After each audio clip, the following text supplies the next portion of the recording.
The morning sun poured over the wide Kansas prairie, spilling golden light across miles of untouched grass and wooden cabins that seemed to breathe in the dawn. Smoke rose from chimneys, the smell of baking bread and burning pine mixing with the crisp wind. Inside one of those small cabins, a woman named Martha Ellison wiped flour from her hands, her face flushed from the heat of the oven and the weight of her own thoughts. She had lived out here on the edge of nowhere for 3 years, baking bread for the settlers who passed through, feeding cowhands and wanderers, and pretending that the ache in her chest wasn't loneliness. But that morning was different. That morning, a tall shadow filled her doorway, Jonas Reic, the biggest rancher for miles. His hat was dusted with sunlight, his shirt rolled up to reveal arms cut by years of hard labor, and his boots carried the dust of 100 miles. Martha froze, the dough still soft beneath her palms. She had heard of him, of course. Everyone had. He'd built his ranch from nothing, turning the barren land into a sea of cattle and wheat. But the stories also said he was hard as iron, a man of few words and fewer smiles. And now here he was, standing in her doorway, asking if she could cook for his ranch.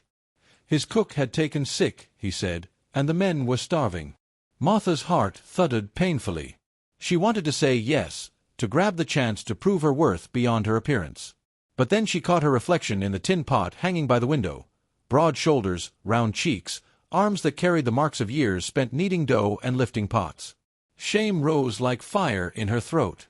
"No one loves a fat girl, sir," she whispered, unable to meet his eyes. "But I can cook."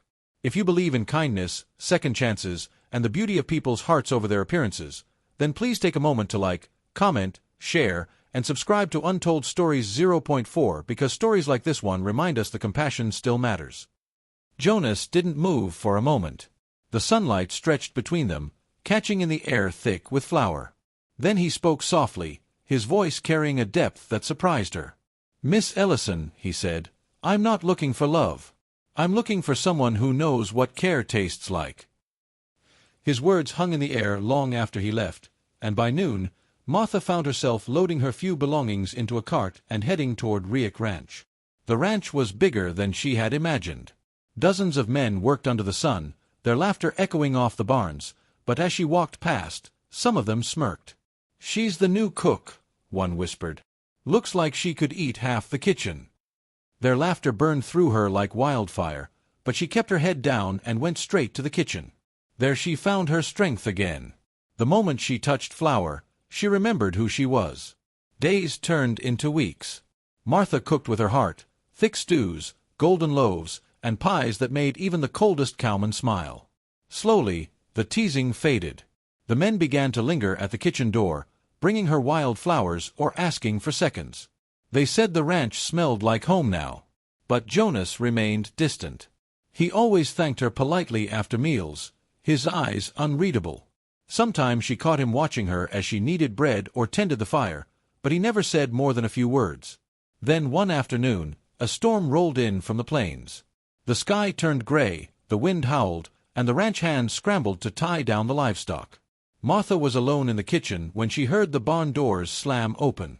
Jonas stumbled in, soaked to the bone, carrying a calf in his arms. Without thinking, she rushed to help him.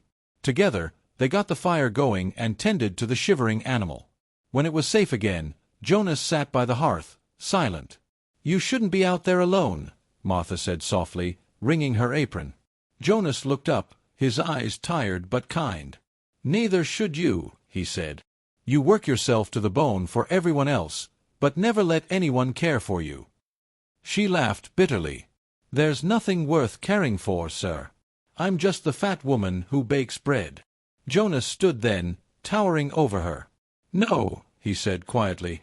"You're the woman who's fed every hungry soul that's crossed this land. You're the one who remembers who likes honey in their tea and who saved old Henry's dog with your stew when he was too sick to eat. Don't you dare call yourself just anything." His words broke something open in her, a dam of self-loathing that had held back every compliment, every kindness she'd ever been given. For the first time in years, Martha cried. Jonas stepped forward, awkwardly at first, and wiped a tear from her cheek with his calloused thumb.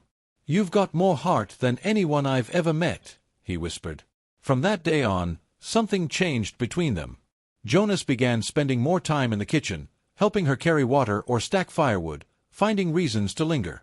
Martha noticed the way his eyes softened when she laughed, how he'd sneak second helpings of her apple pie, even when he pretended he didn't like sweets.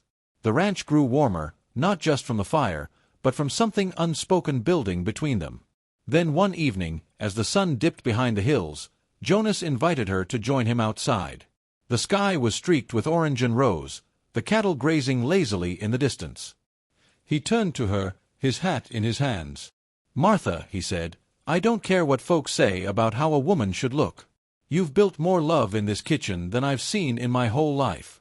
I reckon I'd like to spend my days with someone who knows what love tastes like." Tears welled in her eyes again. "Jonas," she whispered, her voice trembling, "I'm not what people expect a rancher's wife to be." He smiled, stepping closer. "Good," he said.